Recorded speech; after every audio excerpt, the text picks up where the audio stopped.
So good morning, everybody, for the people in the room and the people online. We will start because I see already 57 people online, so I think it's good to start, as we have a lot of experts today with us for a very important topic again. So it's about the revision of the EU chemical legislation as a step towards non-animal testing. At least that is what we really hope.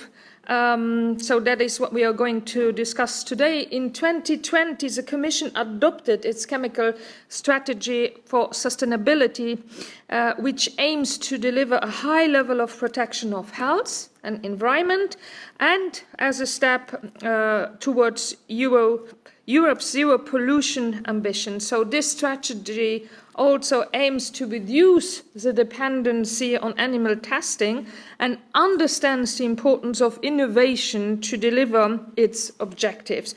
So the European Parliament adopted an ambitious resolution in September 2021 asking the European Commission to develop an action plan to accelerate the transition to non-animal testing.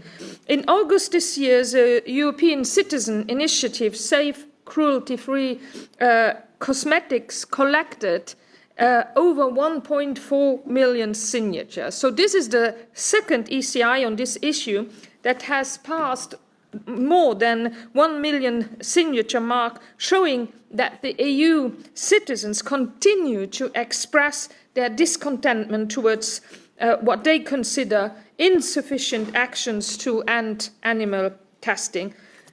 Despite the need to move away from animal testing, the European Commission is not really changing direction. Earlier this year, the Commission introduced questions in a public consultation survey on the revision of the REACH regulation, but the questions were really implying that new non-animal approach methodologies, the so-called NAMs, will weaken health and environment protection from chemical hazards and hamper the competitiveness of the EU industry. So to achieve now really the ambitious goals of the CSS, a more dynamic approach is now required in order to increase the acceptability and accelerate the use of innovative non-animal testing strategy.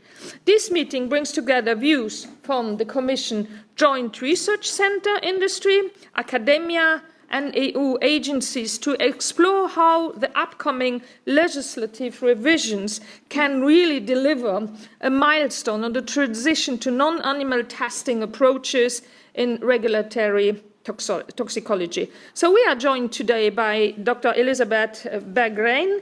She is Deputy Head of Unit of Chemical Safety and Alternative Methods Unit of the Joint Research Centre of the European Commission. We have also with us Dr. Julia Fenton. She is Head of R&D, Safety and Environmental Assurance Centre of Unilevel. We have also Professor Jose Tarazona. He is research professor in environmental health risk assessment science. And we have also Konstantinos Paraskevopoulos. He is a scientific officer, chief scientist office of EFSA, so the European Food and Safety Agency. And then we have also Dr. Sylvia Escher, senior scientist, Fraunhofer ITM. We will first listen to the presentations and then open, of course, the floor for questions and answers. Before we begin, just very shortly highlight some practical aspect. Meeting is live streamed on Interaxio. The meeting will also be recorded, so you can always look at a second time. The video recording and presentations will, as always, be updated on the Intergroup website. So welcome again also to the MEPs, to the experts in the rooms, to the advisors that are with us today. I start with the first presentation and now I'll give the floor to Dr. Berggren, who will present Bridging Science with Policy and Legislation. What does chemicals 2.0 look like? Mrs. Berggren, the floor is yours. Good morning and welcome again also. Good morning and thank you very much for inviting me. And I hope you can also see my slides. Yes, they are coming here, I think. So I'm today going to talk about how to bridge science with policy and legislation and the future safety assessment of chemicals that we call Chemicals 2.0. This is really a thought starter that was developed together with my colleague Andrew Worth here at the EGRC, and it's not a commission position, but it's really a thought starter. Next slide, please. The European Environmental Agency reported in 2020 that more than 70% of the chemicals on the market is poorly or not at all characterized for their hazards. And even if most of them are, of course, beyond than 1 ton per year marketed, their exposure to humans and the environment is, of course, a very high concern. Next slide. And in addition to this, we experienced the problems of introducing NAMs or new approach methods in a legal context that we contributed together with our colleagues from DG Environment, DG GRO and ECHA to elaborate the options for the impact assessment to the extended REACH information requirements in the context of the REACH revision and the chemical strategy for sustainability. And of course, first question is if NAMs are sufficiently validated or standardized, and how much if we really need an OECD test guideline to accept them in a regulatory context. And there is always a perception that there are sort of less safe than the traditional methods, and therefore they often become screeners instead that trigger additional animal testing. So if you introduce them, you use more animals than less. And of course we did already know that it's not a one-to-one replacement for systemic toxicity, and you need an integrated approach with several NAMs, but still standalone, they are not able to identify the adverse systemic health effects and neither environmental hazards to provide the legal certainty for classification and labeling criteria, which actually also this is an aim of the information requirements. Next slide. So we will not be able to fix this in time for the REACH revision, but we need to be ready the next time we get the opportunity to do something. So therefore we look for a long-term objective for chemical safety, Chemicals 2.0, and it could also include more than only the REACH regulation. So we would like to consider all chemicals and test them according to the concern and stop testing, not necessarily continue to test to show everything. And we want to minimize the animal testing and eventually aim to a complete replacement. And how do you, next slide, and how do you design such a system? We want to apply it to all substances, as I said. We would like to provide an equivalent level of protection as today, the same risk management. We want to provide the regulatory certainty. We believe you can base this risk management on NAMs and exposure considerations. And we want to keep the current classification and labeling conclusions unless they are challenged by some reason. And we want to introduce and phase in an additional NAM-based classification system where we can reach a higher overall protection. So next slide, please. The principle of equivalent protection is really like you can come to the same decisions, but not necessarily on the same predictions or based on the same information. If you look at the chemicals on the market today, we believe you can divide them into 3 groups. So there are the chemicals of high concern that are banned or for some or all uses today. There are hazardous chemicals that are restricted in some way and often also classified. And then we have the sort of large amount of chemicals that are presumed or considered non-hazardous in a way, and that is also among those chemicals we have to find a replacement of the hazardous chemicals. Next slide. So what we need to do is to find a way to have an equivalent protection. So we can do that by based on a new strategy of testing based on NAMs and sort of keeping and calibrating the current level of protection based on the today classified substances. Next slide. We imagine that we can do that based on a sort of risk matrix where we look at a NAM-based testing strategy where we can divide the chemicals in hazard, in high, medium and low hazard profiles. And then also with some sort of consideration about the exposure. And as I already said, we use the already classified chemicals of high and medium concern, and they are used to calibrate the classification scheme based on this new NAM-based testing strategy. Next slide, please. And then we apply this NAM-based testing strategy on all the chemicals that we don't know very much about today, the ones in the green zone. And in this way, we manage to find the ones that actually have a concern, and we can then go classify them, and they will be treated as hazardous chemicals or as even chemicals of high concern. And in this way, we manage to have an overall higher level of protection. Next slide. We believe less is more. We should focus on an optimal combination of limited number of NAMs. We will not try to create the full human being and the different disruptions that can happen in the system or the full environment, but really minimal NAM battery to find the same protection level as now. The NAMs for the CNL should be constrained, highly standardized, widely available methods, and allowing consistency in the assessment and also guarantee regulatory certainty, while the risk assessment perhaps could be more flexible. Very important is that the multiple pathways to acceptance for standardization and validation are explored and developed to be several, and sort of we have confidence enough in the NAMs used.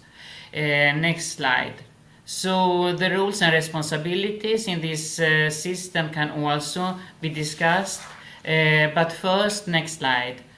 I think the most important thing just now is to enhance the collaboration between the key players, set goals together with the research projects to reach regulatory acceptable NAM solutions. And we at the GRC have a very close collaboration, for example, with the ASPIS cluster, with 3 research consortia that is looking for NAMs to be used in a regulatory context. And we also must consider the experience gained in the current legal framework, of course, and that is of course ECHA that has a lot of knowledge in this. And we want to ensure the current protection level. We don't want any disruption in sort of phasing in a new system. So we can create confidence together and perhaps also agree on a common roadmap. Not necessarily with dates and time points, but with a well-planned progress to reach a chemicals 2.0. Thank you very much.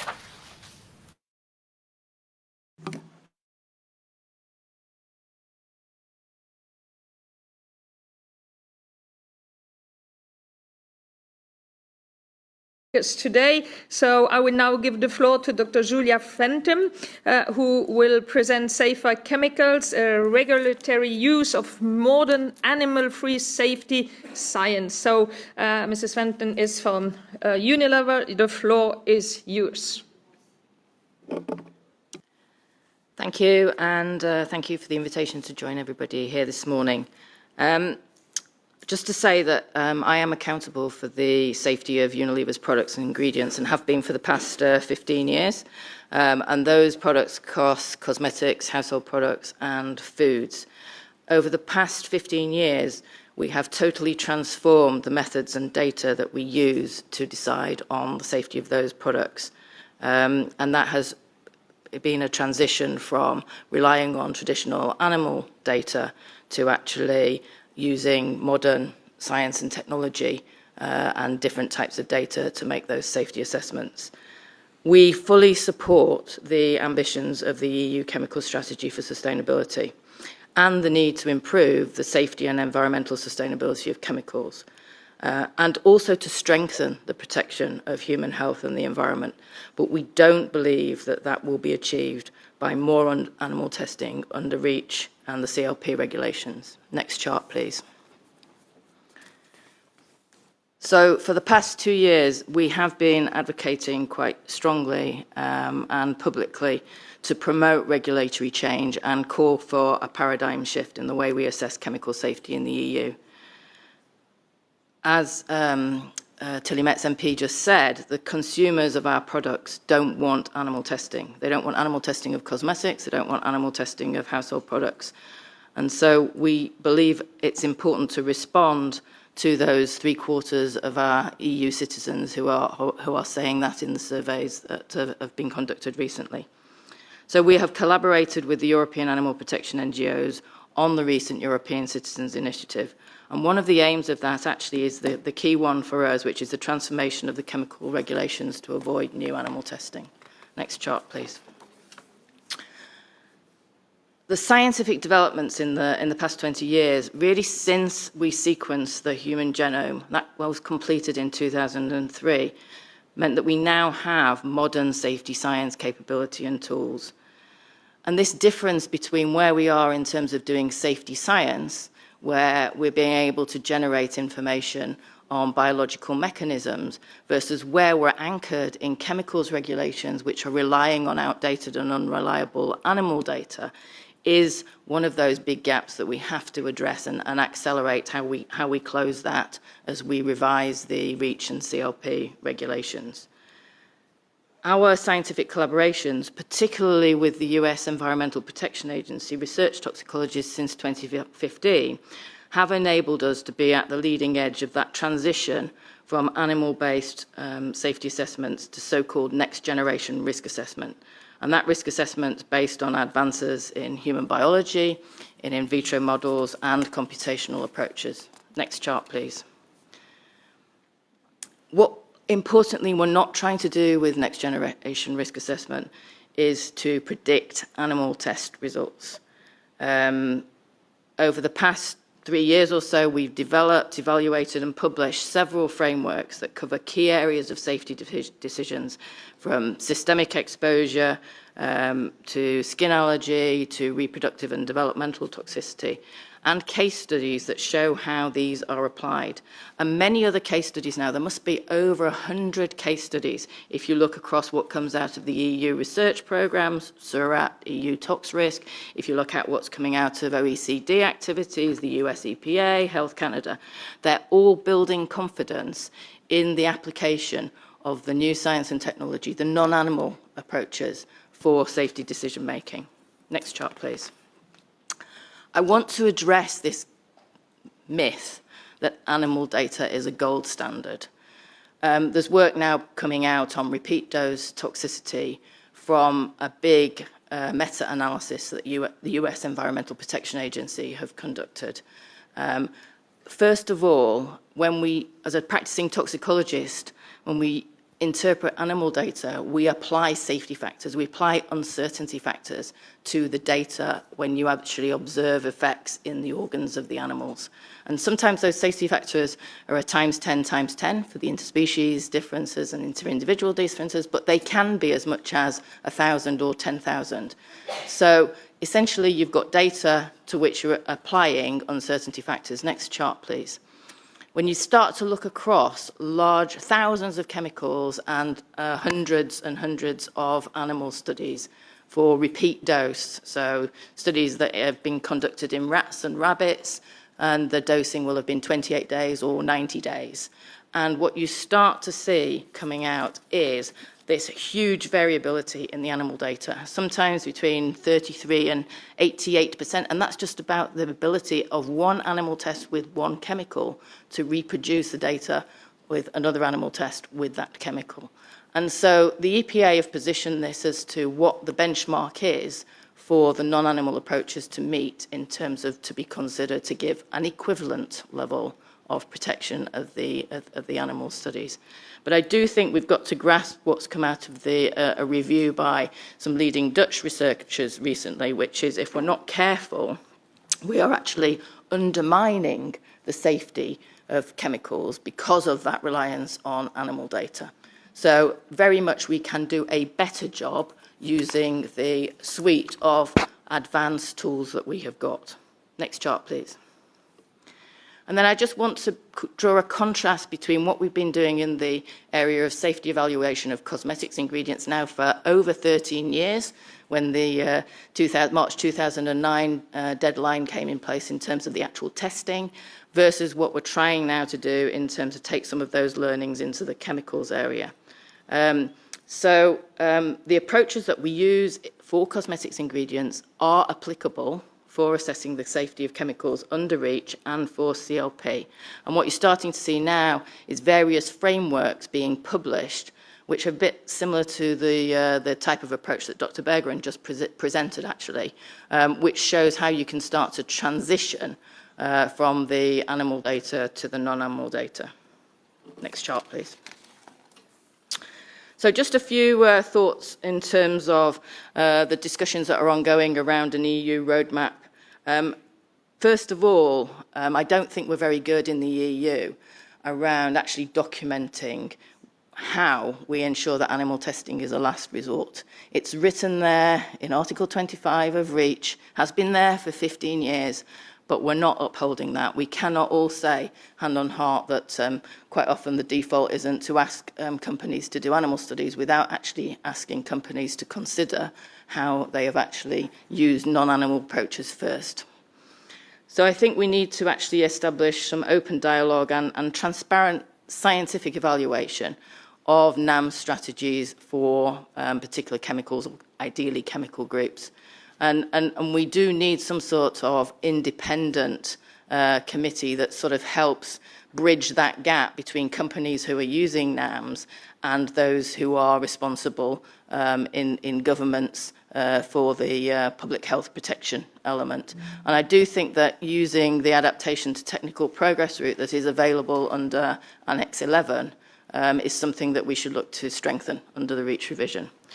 I think we need to carry on with developing those frameworks that facilitate next generation risk assessment and the use of non-animal approaches, and think about how that fits with the implementation of the chemical strategy on sustainability. Continuing to develop use cases, workflows, build confidence through demonstrating applicability. But key are two other things: the accelerating the knowledge transfer and training, because I think that is the reason we've got this gap between the safety scientists and some of the regulatory scientists, but also capacity building so that companies know where to go in terms of the new types of assays.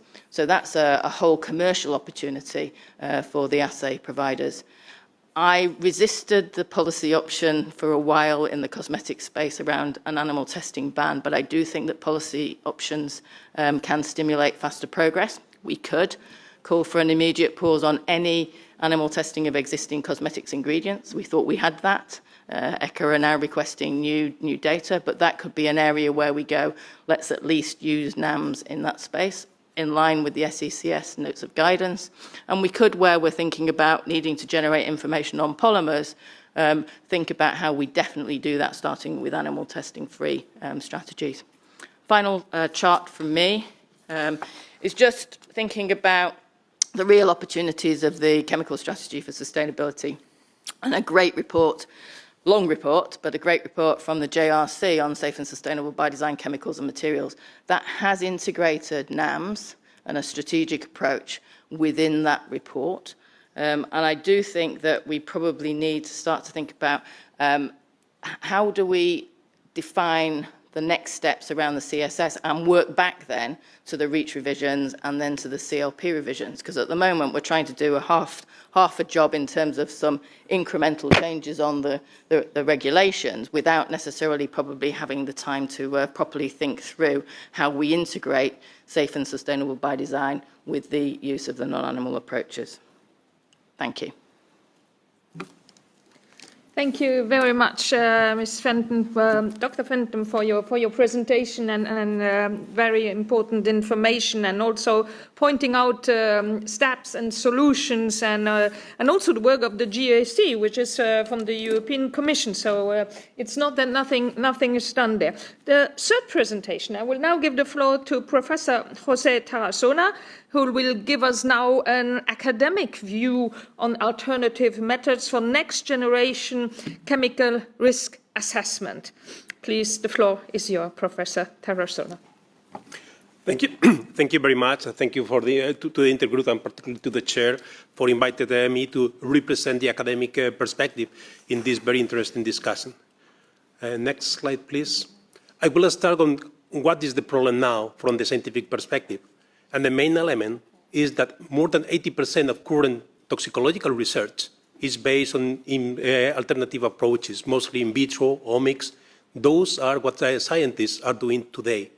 However, this innovative knowledge is almost never integrated in the regulatory risk assessment. And I think that there is something that we need to highlight here. The knowledge is already now, is available, but it's not used.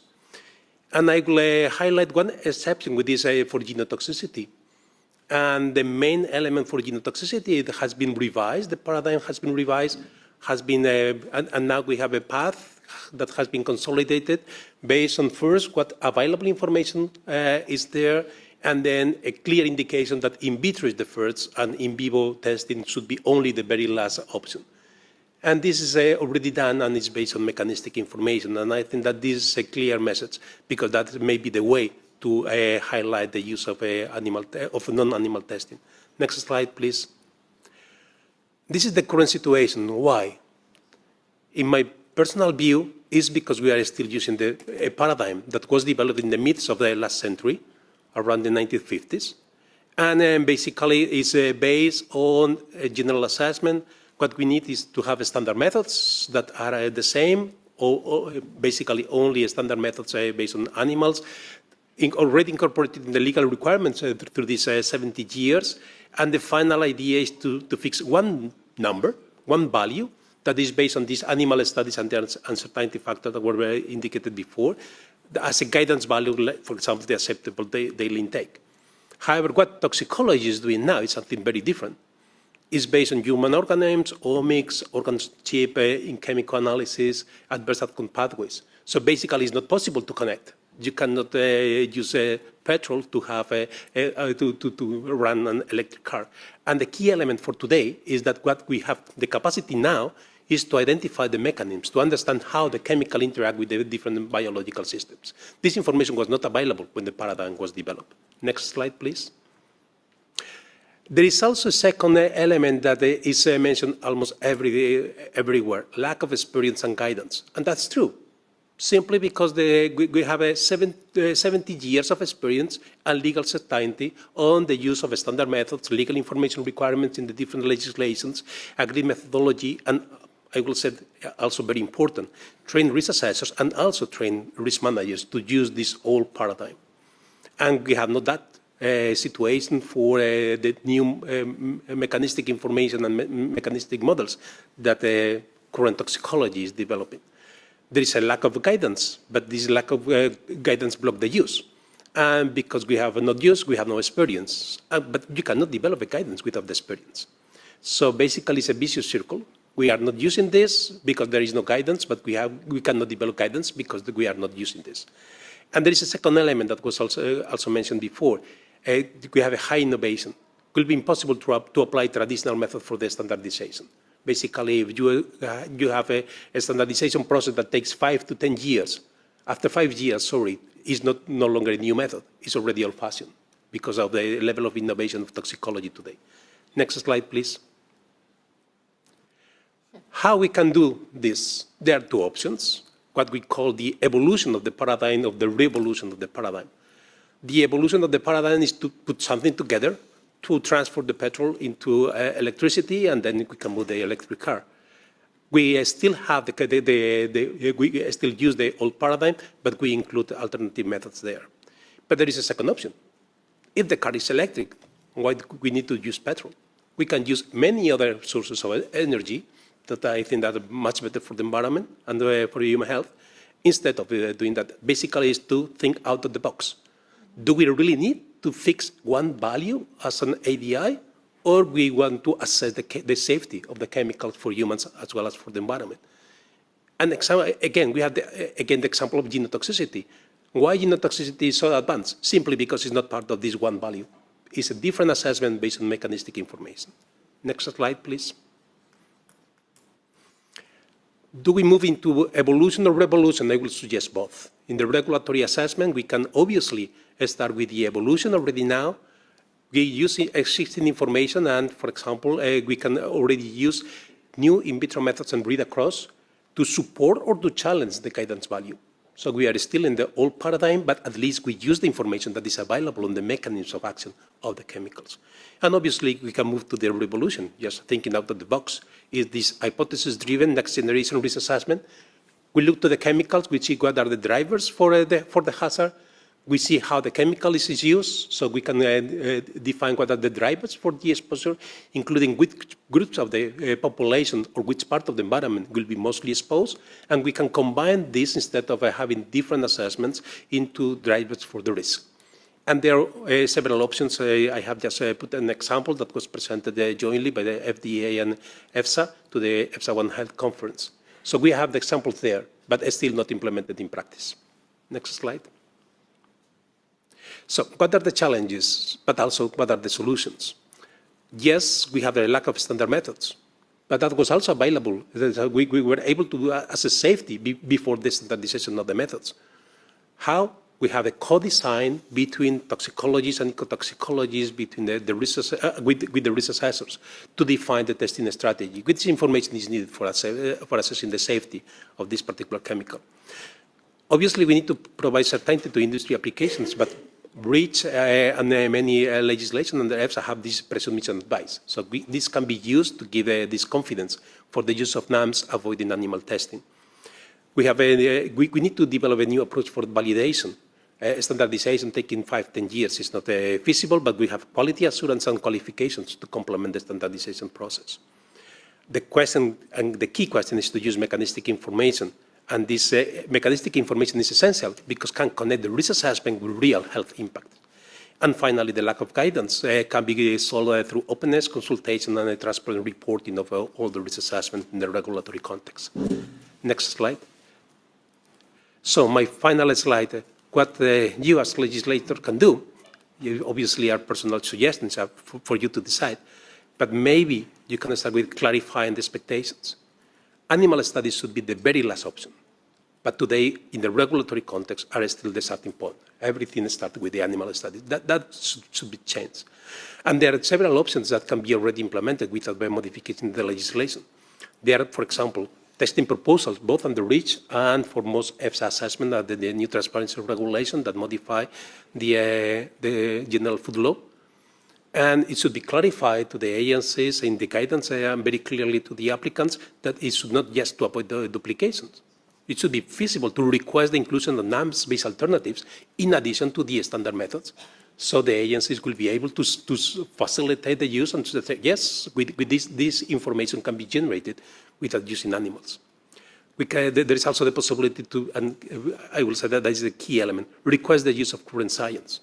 Today, the science is collected, but if you look to the information, you will see that it's dismissed simply because are based on alternative methods that are not the standard, has not been standardized. I think that should be unacceptable. And I will finalize saying that it's very important to have the animal welfare elements, but it's not only this one. It's also the use of current scientific knowledge that today is dismissed in the regulatory risk assessments. Thank you very much. Thank you very much to you, Professor, for these very clear words that you made and affirmations. So thank you very much for that. I will now also give the floor to Konstantinos Paraskevopoulos. I hope I did not mistreat too much the name, and Dr. Sylvia Escher, who will present the paradigm change in risk assessment, alternative methods to replace animal studies. Good morning again, and you have the floor. Yes. Thank you, Madam Chair. Just to say that it will be Sylvia first, and then it will be me second. If that's okay? Thank you very much. Very okay. Yeah, good morning. Thank you for giving me the opportunity to present, so to say, first the outcome of the EFSA-NAM roadmap project. I can't see the slides anymore. Ah, yeah, thank you very much. Okay, so yeah, next slide, please.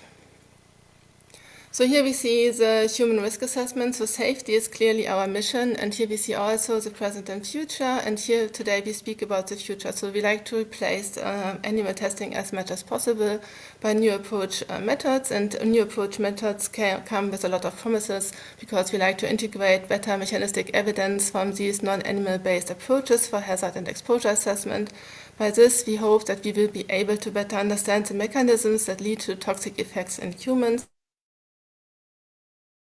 And these, which are here shown in the middle of the slide, like multi-omic approaches, in vitro approaches, in silico, so computational approaches, AOPs, and so on, they also will help us to address and quantify differences in human susceptibility. I like to stress in this picture, we can already see that we will, so to say, replace animal tests by a multitude of new approach methods, and this needs also to be integrated. And here we see this nice picture where we see IATA integrated approaches to testing and assessment. So we need a new concept, so to say, to come to a conclusion, to derive a threshold, which can then be extrapolated to the human, so to say, to guarantee safety. This is still our mission, either with animal studies or with new approach methods. Next slide, please. As José has already indicated, we have here two situations. We distinguish evolution from revolution. And the evolution, so to say, on the left-hand side is already ongoing. Here we like to improve our current approaches, so animal study-based approaches, where the animal study is still the gold standard, and enhance this with new approach methods. And this does fit in the current validation strategy. So as NAMs here provide supporting evidence, this will mainly reduce animal testing. If we think about the revolution, which is clearly our aim, this will need a new paradigm. Here, human-relevant approaches, so these in silico and in vitro approaches, will be the basis of risk assessment. The gold standard is then human biology and mechanisms of toxicity. And this does not fit in the current validation strategy, as José has already indicated in his talk. But if we, so to say, continue in this area and then the NAM-based risk assessment, then this will help to refine and also to replace animal testing in the end. Next slide, please.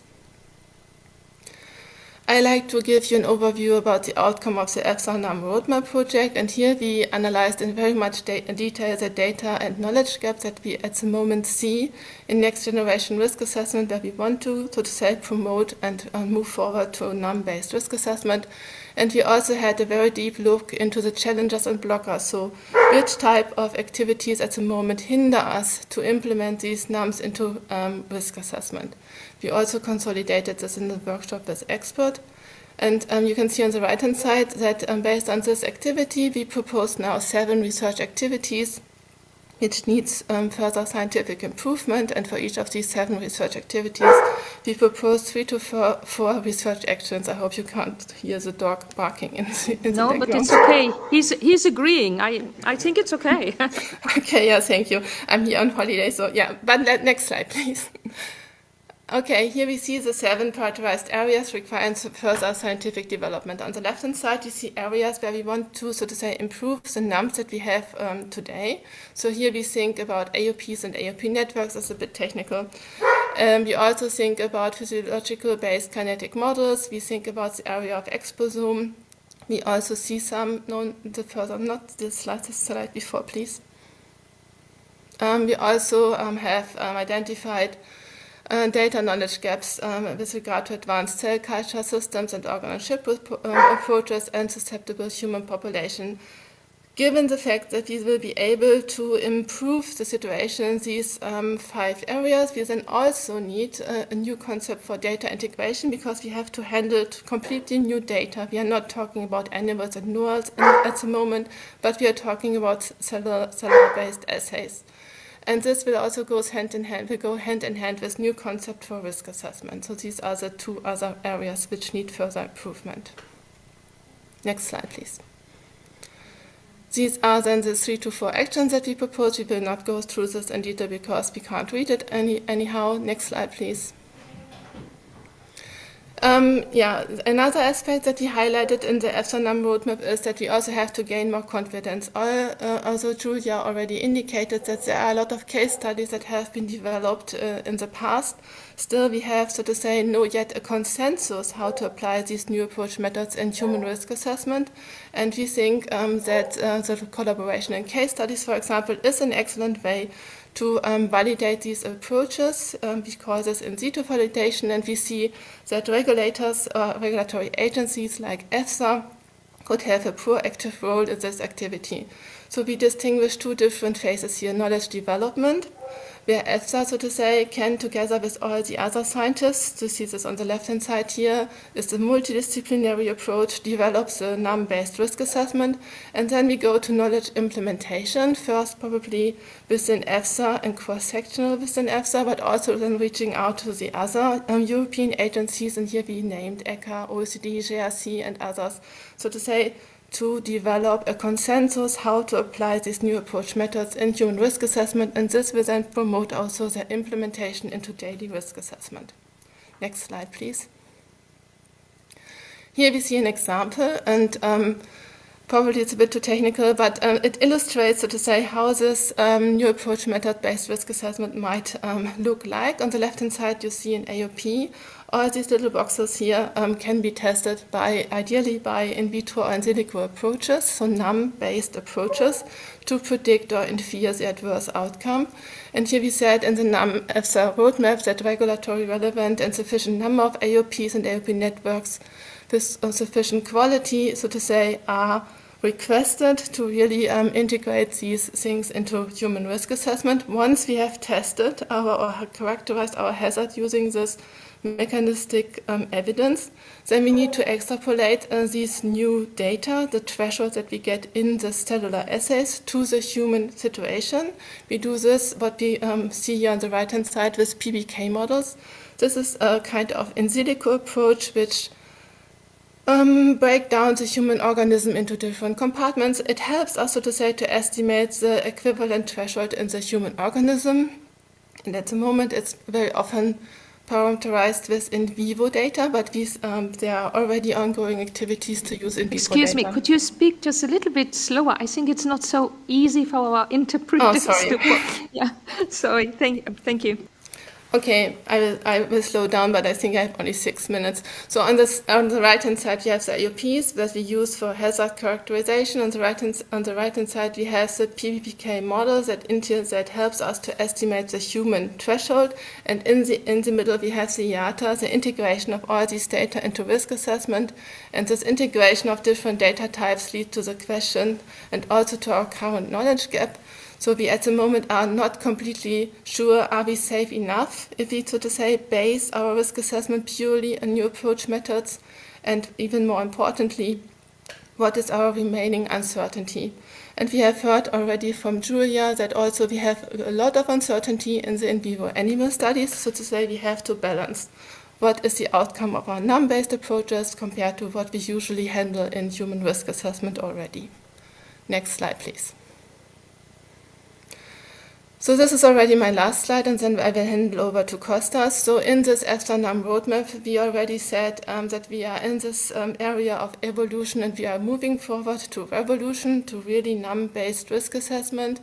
And this EFSA roadmap and the following actions will help us to develop this guidance and consensus in the scientific community, how to do, so to say, this NUM-based risk assessment. And I added here my personal opinion as well. So this new concept in risk assessment also needs a legislation to allow to integrate and use these data that we are currently developing. And I hope this will, so to say, be the outcome of today's meeting.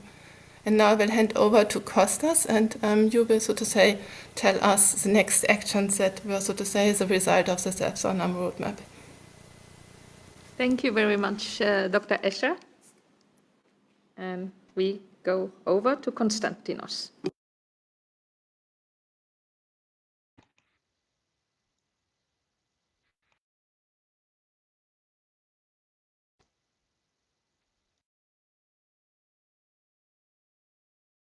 Mr. Konstantinos, just press once on the speak button, just once. Okay, can you hear me now? We see you and we hear you, I think. Oh, we did. Okay, okay, thank you very much. Thank you. Okay, so if you go to the next slide, please. Yes, first of all, good morning from me too. So based on the recommendations of the roadmap, EFSA co-designed together with external experts and launched the first set of prioritized project calls for 2022 and 23 in order to start implementing the roadmap. As you can see here on the left of the slides, a number of areas are covered within those project calls that we launched. Okay, I hope you hear me. I had a message from the application. Okay, so those calls, yes, covered a number of areas that required further development based on the results of the roadmap. For example, advanced in data integration methods, very important, or also, for example, in the field of toxicokinetic assessments. Next slide, please. Thank you. So here you can see that in addition to what came out of the roadmap, EFSA launched a number of other projects that are NAM projects, which were actually aimed to explore, to fill specific data needs in certain areas using NAM methods such as neurotoxicity or immunotoxicity. Those are just examples. I should say that there are quite a number of other projects that EFSA has initiated. Thank you. Next slide, please. Okay, so the studies shown in the previous slide, as well as additional projects that will be launched in the next couple of years, are all part of the implementation, of course, of the roadmap and part of a multi-annual plan that EFSA has put in place in order to enhance its capacity in the use of NAMs for its risk assessment. The aim is to use the generated data and tools coming from these outsourced multidisciplinary case studies, which, as you can see, represent a significant investment for EFSA. 20 million are to be invested, and use those data and tools and integrate the results in EFSA risk assessment processes in alignment with international efforts. The vision is that by the end of this decade, we would be able to transition to a situation where the risk assessment of chemicals in food is largely performed using NAMs and therefore phasing out animal testing. Please, next slide. Okay, just to summarize here, so EFSA is making a serious investment in several projects using NAMs to facilitate the integration of those methodologies in its risk assessment processes. As mentioned earlier already by previous speakers, NAMs are state-of-the-art methods that, besides helping to reduce animal testing, they also enable better and faster assessments, and by better I mean more informative and more precise. In addition, data produced using by those methods are more directly applicable to human health assessments and can also contribute to improving environmental assessments as well. The routine, excuse me, the routine application of NAMs can promote innovation and support implementation of EU strategies such as the Farm to Fork strategy. Last but not least, legislative change, which is a message that was passed by previous speakers as well, would be very welcome and in fact needed, and it would represent a very important development in facilitating the broader acceptance of NAMs in the chemical risk assessments, including the food and feed area. Thank you very much. Thank you very much to you for also this excellent presentation. And I would like really to thank EFSA for this proactive role they have on the side with the GRC of the Commission. But I hope that the other agency of the European institution would go in the same direction than EFSA do. So please contaminate your spirit with the other agencies too, because there is still some work to do there. So I open the floor now for questions and debate, and I'm very happy because we are really on time today. I don't know what is happening, but we really have time for discussion. So I look at my colleagues in the room, but also online, my colleagues, members of the European Parliament. So if you have questions, don't hesitate. I don't know who is the first. So Francisco, you want to start? First in the room and the first question. Okay. Go ahead. Okay, thank you for the presentation. I have two questions, one for each speaker. I would start with Dr. Julia. As I understood, in your speech, you said that there is a gap between the scientists of industry and science of the regulatory framework. So I would assume that is the public agencies. And you said that it was needed to be promoted or to be created. Correct me if I'm wrong. A type of more independent intermediary between both. Could you elaborate that? Because I didn't understand properly what are you proposing, because in my perspective, the work that is being done by the agencies, the official agencies, namely in the European Commission and through the national states, they are quite independent and they have the common good, so public health, safety as their primary objective. Contrary to, I would not say all the industry, but some of the industry, their primary goal, it's a reflection of their obviously their acting and their marketing. They want to have safer products, obviously, but the history tells us also, due to a lot of lobby and a lot of non-transparency in this area of chemicals, the history of certain companies is not that good. And so I did not understand this particular part, and I would like you to clarify it, because I think that is important, because obviously we are here to legislate with the best science possible, and obviously this has to be in hands with the industry, obviously, but due to the history, I'm not really clear what you meant by that. So I would like you to clarify that for us. And secondly, to Dr. José. I think what we are here debating also is the end of the animal experimentation, but this has to be phased out. This NAM, the new methodologies seem like a very promising way to do that, but you said that the knowledge is already there, but it doesn't enter the risk assessments, and that's why you propose also those two transition, so the evolution and the revolution, so the two methods go hand in hand. So I would like to also ask, in this transition, what would be the safeguards for the citizens? Because obviously there will be gaps, there will be loopholes. What is your perception of what should we be concerned with this transition, to be very careful when we make some improvements to the regulatory system, so we can adapt the good science, but having in consideration that sometimes we do understand that, well, this didn't apply to the real life, and so we have to jump in and, well, make the adjustments. What are the main concerns for you in this transition? Thank you.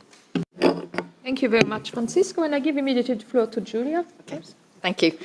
So not all companies are the same, just like EFSA and ECHA are not the same. So in terms of what I was saying around the need for some sort of independent experts who have NAMS experience and know how to use them for taking safety decisions. In our experience at the moment, there are not very many people in ECHA who have that type of experience, just like there are not that many people in the companies. So you've got this need for building the capability much more broadly across both industry scientists and regulatory scientists.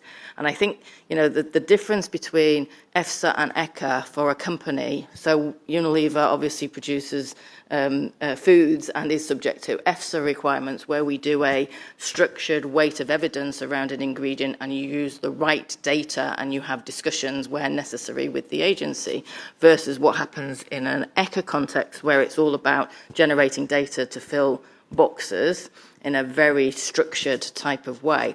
That doesn't actually give us the ability to use new science and new methodologies in the chemicals side. In fact, companies get letters from ECHA requiring specific animal tests. They don't even say we need to fill in the information requirements for a particular endpoint. They tell you which OECD test guidelines to use.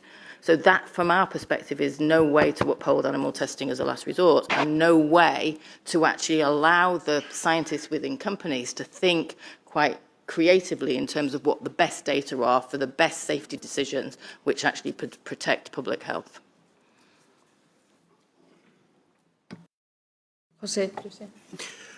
Thank you very much for the question. I think that the key element for protecting the safety of citizens and as well as the environment is to use the current scientific knowledge.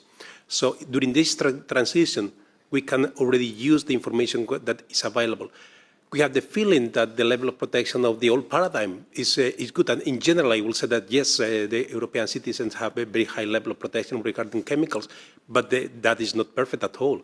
So we have see a lot of elements. For example, if you see some of the pesticides, EFSA has modified this value 5 times in the next 10 years, always based on animal studies.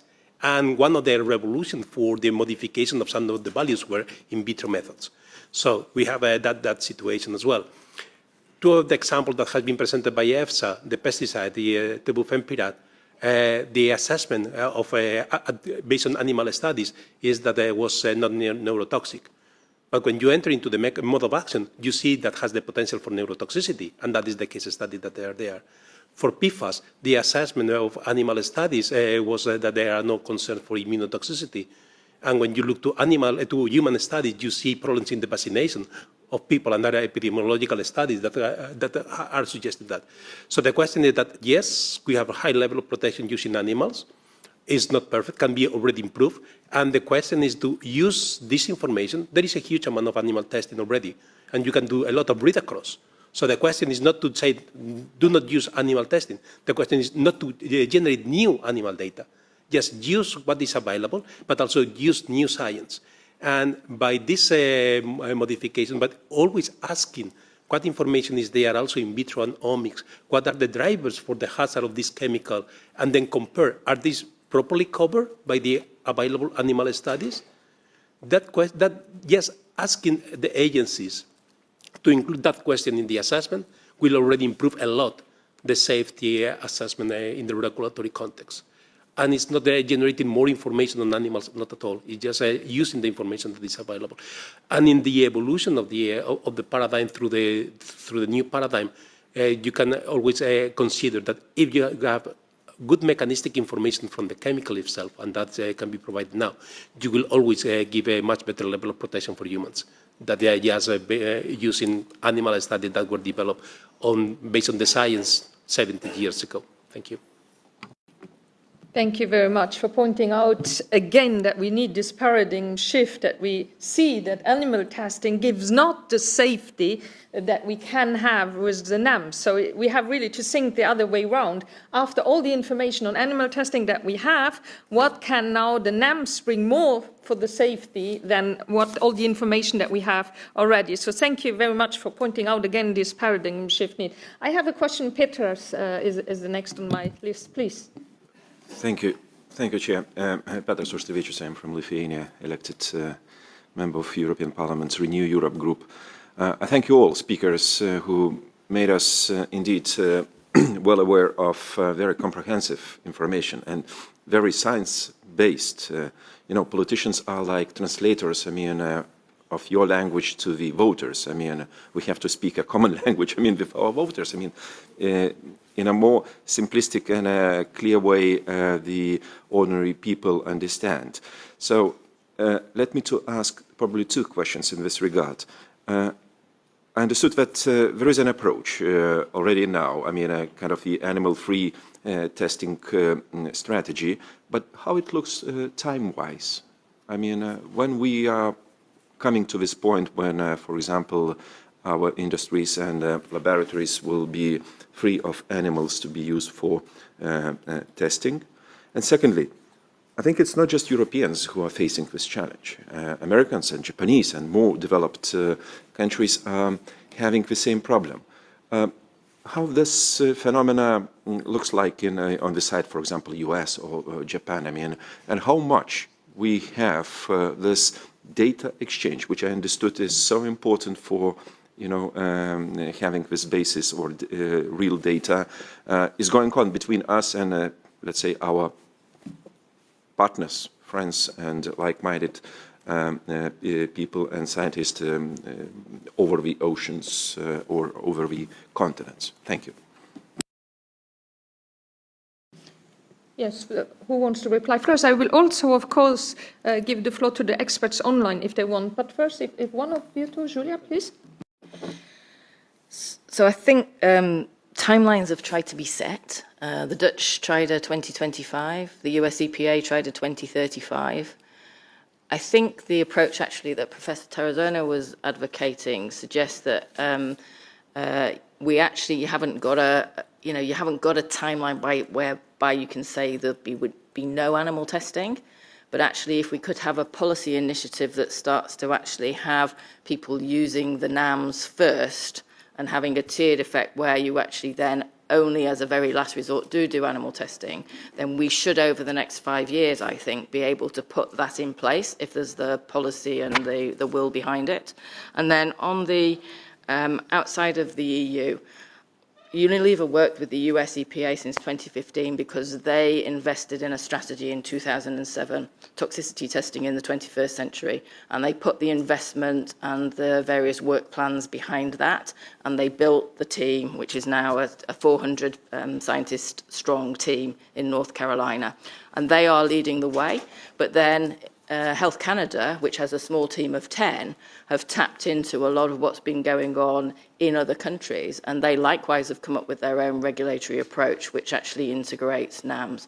And then I think that the best thing for us in terms of collaboration is the US EPA, ECHA, the JRC, Health Canada, and some of the other country or government organisations came together under an activity to try to accelerate the pace of change in risk assessment and using NAMs. And I think, that's been in place now maybe for 3 years or so. You see the outputs at OECD being presented, etc. That probably would allow, from a company perspective, much more of a globally harmonised type of approach, which is important to us.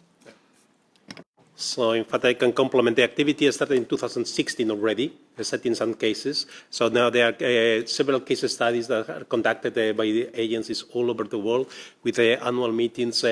But again, it's still at the level of case studies. The question for me that is still not there is to include the information of these case studies in real regulatory assessments. And obviously that depends a lot of the legislation, so it's almost impossible to harmonize this at the international level. But cooperation is there. Regarding the data, one of the elements today, all regulatory agencies, not only in the EU, work for transparency. US EPA and the National Toxicology Programs in the States has published a huge amount of data on NAMs. There are now data available, publicly available for almost 10,000 chemicals, always based on in vitro, very well quality validated information. I have not seen the results of these studies that are publicly available in the regulatory dossiers. So for me, the question is why we are not using that information to highlight if the effects that we have been able to observe in the animals are linked to these mechanistic effects, or like for PFAS or for the neurotoxicity or developmental neurotoxicity, we see in the in vitro methods something that alert us that the chemical may have something that we simply cannot see in the animals. Thank you very much. I give the floor to Dr. Silva Escher. She wants also to react, I think, to the question, and also to Dr. Berggren, Elisabeth. But first, Dr. Escher, you have the floor, please. Okay, thank you very much. Not to speak too quickly, please. Yeah, I will slow Not to down. speak too fast. No problem. I like to add something to what Jose already mentioned. So time-wise, I think we have already achieved a step forward to use these new approach methods already now within grouping approaches in Vidicos, and we did this in one of these European projects, which is called EOToxRisk, and there we published together with our colleagues from ECHA and EFSA a concept how to integrate new approach methods into read-across. So here we use some existing animal data, we integrate NAM data, we show a shared mode of action, and then we predict the toxicity of the unknown compound by using all this evidence, and by this we directly replace and reduce animal testing. So this is something that we can already do, and which is, so to say, more or less an accepted concept, and now guidance documents are under development, for example, at EFSA, and this will help also other people to use this concept and to integrate these data into their daily risk assessment. So here we have, so to say, moved one step ahead. I also like to comment on this. Are we collaborating with our colleagues in the US and Japanese? I think at least in the European projects in Horizon, we collaborate a lot with our colleagues from the from US EPA, for example, and exchange also a lot of data and try to agree on shared concepts. But we have still also differences in regulation, because I think US is much more focused on protection, and we are much more focused on hazard prediction. So we cannot say we are all similar and do all things similar in Europe and the US, and we need kind of more, so to say, harmonization and concept development to achieve kind of shared guidance how to integrate NAMs into risk assessment. That was the things that I would like to mention. Thank you, Dr. Escher, and then also Dr. Berggren. Elisabeth, you have the floor, please. Okay, thank you very much. And yes, I just wanted to add to that of course there is a lot of international collaborations, and there is also an international cooperation on alternative test methods where we also contribute. And I think that in all this discussion, also to compare with other countries, we must remember that in the EU we have the most comprehensive chemicals legislation, and I mean, we should of course be proud of that we are protecting and trying to protect workers, consumers, and the environment. And very much to this we have also more perhaps problems to sometimes introduce the NAMs, and of course we would like to be able to use them beyond the sort of read-across to support read-across and these things that we use today, and we further elaborate and see how we can do it on a more regular basis. But we need the legal certainty, for example, under the chemicals under REACH and so on. We cannot just sit and discuss all data and consider different testing strategies, substance by substance. So we need a more pragmatic solution. So that was a little bit what we were coming from when we made our proposal. So that you actually keep all the time the current system and phase in a new system. And the new system you calibrate to keep the same protection level. And then by that, we always sort of take all partners and all stakeholders with us in this development. So we never throw out anything, but we try to come to a more pragmatic system where we can use NAMs, but in a way where we not necessarily always predict everything. We don't try to substitute the long-term animal studies, but we just look at the protection goal. And we believe that that is a way forward that can be faster and also save time at the end when we assess the chemicals, because we can then assess more chemicals and create another type of overall protection. Thank you. Thanks to you for this supplementary explanations. I give the floor to Martin Heusig, please. Thank you, Tilly. Martin Heusig also from the Renew Group and the Parliament's contact point to ECHA of all the institutions. Now, one observation, one question. I think indeed what we've seen, and I think this is part of the challenge, is that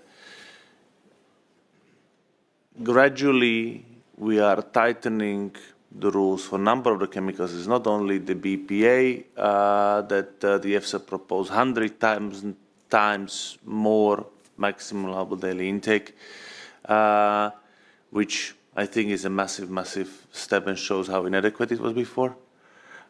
This is something which was normal before with the lead, where ultimately WHO realized that there is no safe limit.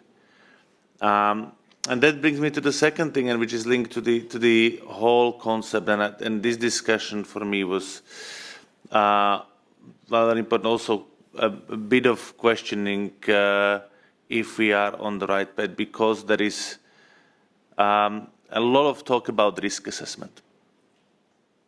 But I think we have to be very clear that there are groups of chemicals, substances of very high concern, which we have to take a different approach. But I think really the non-amino testing is much better suited, actually, and we're not really utilizing it properly. And these are chemicals where we need to take not the risk assessment and the whole exposure approach, but really look at what are their intrinsic properties and how we avoid the hazard. And that, you know, with chemicals that are VPs, VBs, to talk about, you know, a little bit doesn't hurt, is, I think, naive to look at endocrine disrupting chemicals. Again, this is to try to manage the risk rather than really focusing on avoiding the hazard is I think, the approach. And I'm wondering if in this discussion we're not missing a bit to the in my view, added push for non-animal testing, or the argument on animal testing that actually it seemed to be much better suited in detecting and describing the intrinsic properties that could be hazardous for humans and animals alike. And let's not forget this. This is about chemicals that are harming animals and humans, and therefore we actually really need to get rid of them. Thank you. Thank you very much. I'd like the experts react. José, please. Thank you very much for the comment. I think that you are fully right. That is one of the key elements. We have a huge amount of information there that is not really used. And yes, it's not only the assessment of a particular chemical, it's also the how we move from the results of the risk assessment, or what we call the risk characterization, to the real impacts on health. And for that, what we need is to have the understanding of the knowledge of the mechanistic information, because that is essential, for example, for grouping the chemicals. At the end of the day, we are not exposed to a single chemical, but in the regulatory context, we are still assessing chemicals one by one.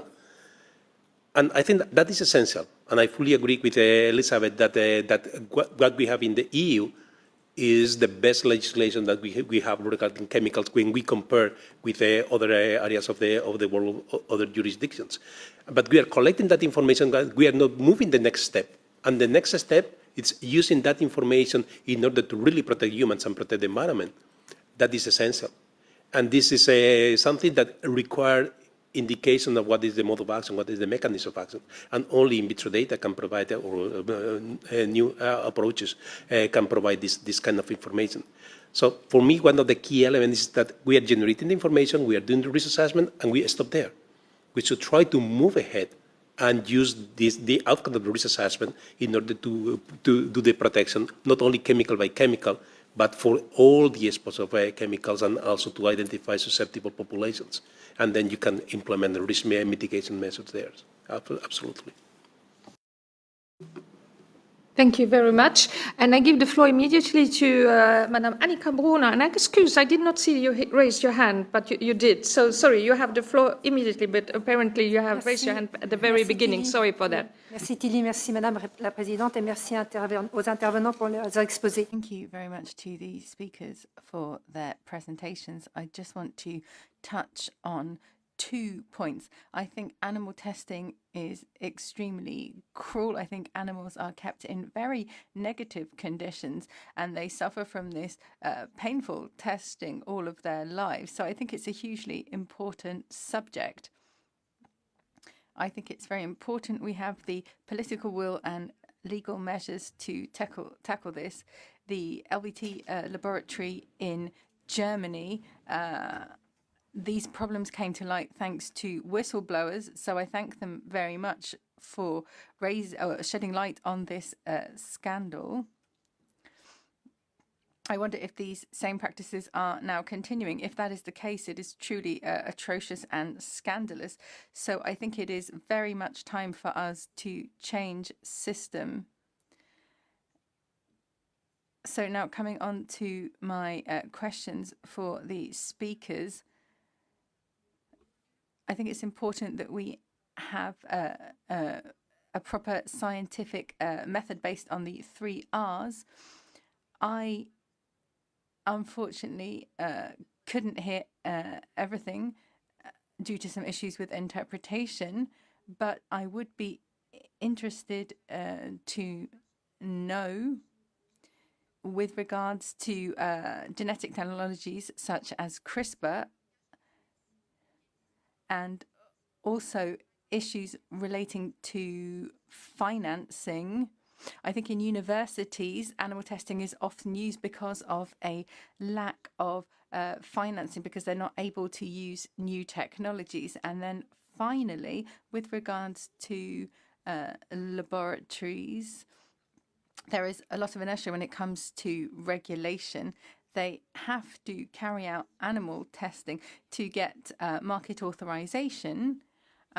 Sometimes this leads to fraud. Some of these tests are done in an automated way. You get financing just to get these permits. Thank you. Yes, who wants of the experts? I'm looking online, but also in the room. Who wants to react to this question? Who wants to answer?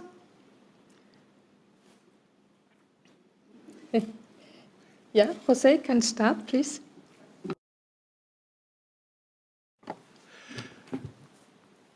I cannot give more explanation regarding some of the specific questions that you have regarding the animal testing for research, depending on the area. So I think that in the area of toxicology, today, animal testing in research is minor, very, very minor. All innovative, really innovative toxicology is moving to non-animal methods, or at least improved methodologies. Nevertheless, as you mentioned, when we move to more research, including regulatory assessments for market authorization, is absolutely the same. So it's just the opposite. Animal testing is the starting point, and I think that there is a need to change that way. Regarding the implementation of 3 R's, obviously there are a lot of options for the implementation of the 3 R's in different areas. In the area of toxicology, I think that is very well advanced. There are other areas of medical research that may be more difficult. But for toxicology, for the assessment of the safety of chemicals, I think that we are more than ready to go to non-animal methods. Thank you. I see also online Dr. Berggren want to react. Please, Elizabeth. Okay, yes, thank you very much. And I just want to tell that, of course, we have these parliament initiatives. That first we had the pilot project and then a preparatory action on promoting alternatives to animal testing. And This was provided to DG Environment, and we have also assisted in this. And there we are looking at education and training for the 3 Rs and how to promote that both in schools and also at universities. Thank you. I think also Catherine might ask for the word. Thank you very much. I give the floor to Dr. Escher also. She wants also to say something on this. Yeah, I have one comment on the standard testing requirements. I think this is applicable to ECHA and REACH, where we have all this legislation how to handle new chemicals. So I think it's on the one hand good that we have this very sophisticated risk assessment procedure in Europe. But what we have seen today is that NAMs with mechanistic evidence can be used to directly, so to say, extrapolate to the human being. So I think at the moment the standard testing requirements, so to say, are not, or the legislation is not flexible enough to accept all these new approach methods. So if, so to say, an applicant has to register a chemical under REACH, he has to, or he or she has to, so to say, fulfill the standard testing requirement, and if this is an animal study, he has to provide, so to say, sufficient evidence that he can replace this animal test by alternative methods. But what we, so to say, propose here is a new concept. We can directly use the NAMs to, so to say, predict the hazard in a human being. We are not anymore dependent on this animal test. So it's a kind of a nonsense to first predict the animal study and based from that predict the hazard in the human being.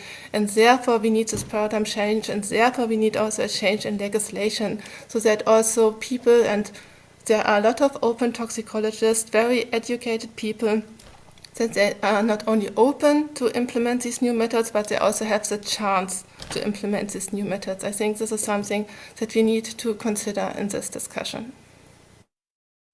Thank you very much. And I see we have 4 minutes left. I give the floor for the last question to Michel Wiesig. You have the floor. Okay, thank you very much for the floor, and thank you very much for the speakers for all their presentations. Many of the concerns I had during this meeting have already been answered by previous questions and the response to them, but still, I'm worried. Like we are dealing with this issue for years already, and it's definitely not a new issue. It's definitely not a new science. You know, the science is very well developed, very well established. You have said that there is a huge amount of data that is simply not being used in a proper way, and as a result of that, the process is simply taking too long to me. Like we could have proceeded much faster in many aspects. But yeah, on one hand, there are definitely objective reasons for that, like the cost of the process of the transition, the complexity of the transition itself, the legislative process involved, and all that stuff. But I'm still cannot get rid of the feeling that there is also some sort of a different level of obstacles, and this is somehow related to some sort of resistance of the system towards accepting these new ways, and to a tendency to really stick to the old testing on animals kind of dealing with the stuff that can be also seen within the universities, that they are quite resistant to introduce these new techniques to their alumni, you know, and also of this sentiment, I would say. So I would really like to hear your idea on that, whether we are really also facing this sort of conservativeness inside of the system, because if so, then our role is not only to target the problem from the procedural way, but also from a way of raising awareness, you know, speaking to our colleagues that, come on guys, open your eyes, this is the new world expecting us to do something. So what are your insights on that? Thank you very much. Yes, Julia, please, and then José. So I fully agree that I don't think now we're facing a scientific challenge. We're facing a cultural and mindset challenge, and a conservatism because of the fact that actually we're talking about public health and environmental protection, and we're talking about a legislative background in terms of the data that are used. I think the next generation will be very different. Certainly from what I see from those who have come up through a different education, they are very au fait with the non-animal approaches. You know, that's what they think is the most of use, and they don't know too much about the animal test. But if we want to accelerate that and not just wait for the generational shift, I think we do need to think about how we enforce obligations for registrants to actually put in non-animal data, and for the agencies to actually review them and discuss them, because that's the only way we're going to learn.